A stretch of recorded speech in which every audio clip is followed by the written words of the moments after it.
What is the Defense of Poetry by Shelley? Have you ever wondered why poetry holds such a special place in our culture? Percy Bysshe Shelley's essay, Defense of Poetry, offers a passionate argument for its significance. Written in 1821 and published posthumously in 1840, this essay responds to critics who deemed poetry irrelevant in a world increasingly focused on science and reason. In the context of European history, this work reflects the shift from neoclassical ideals to romantic cultural movements. Neoclassicism emphasized order and reason, often imitating classical models. In contrast, Shelley champions imagination and creativity, which are central to the Romantic movement. Shelley begins by defining poetry broadly.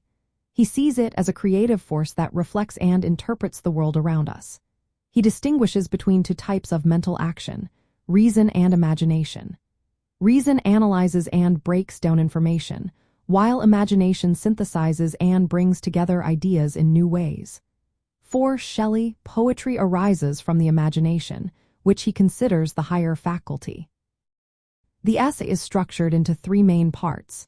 First, Shelley examines the nature of poetry. He describes it as both imitative, reflecting the world, and original, creating new forms and ideas. He traces poetry's importance from ancient times through the classical, Christian, and medieval periods, extending into his own era. Second, Shelley discusses the moral and ethical role of poetry. He argues that poetry expands the mind, helping people see beauty and truth.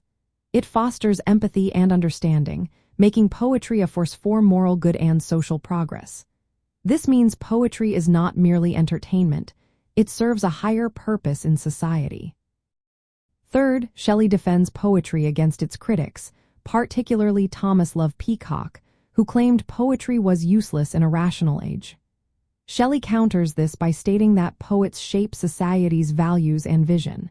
He famously concludes that poets are the unacknowledged legislators of the world. From a historical perspective, Defense of Poetry marks a departure from neoclassical emphasis on order and reason. It embodies romantic ideals, highlighting the importance of imagination and the transformative power of art. Shelley's essay is not a practical guide to writing poetry. Instead, it serves as a philosophical statement about the power of poetry to inspire and guide humanity. Shelley's arguments have influenced generations of writers and thinkers. His work reinforces the Romantic movement's focus on individual creativity and the art's role in shaping culture. The ideas presented in Defense of Poetry remain relevant today, especially during times of rapid change. This essay stands as both a historical document and a timeless reflection on the enduring power of poetic imagination.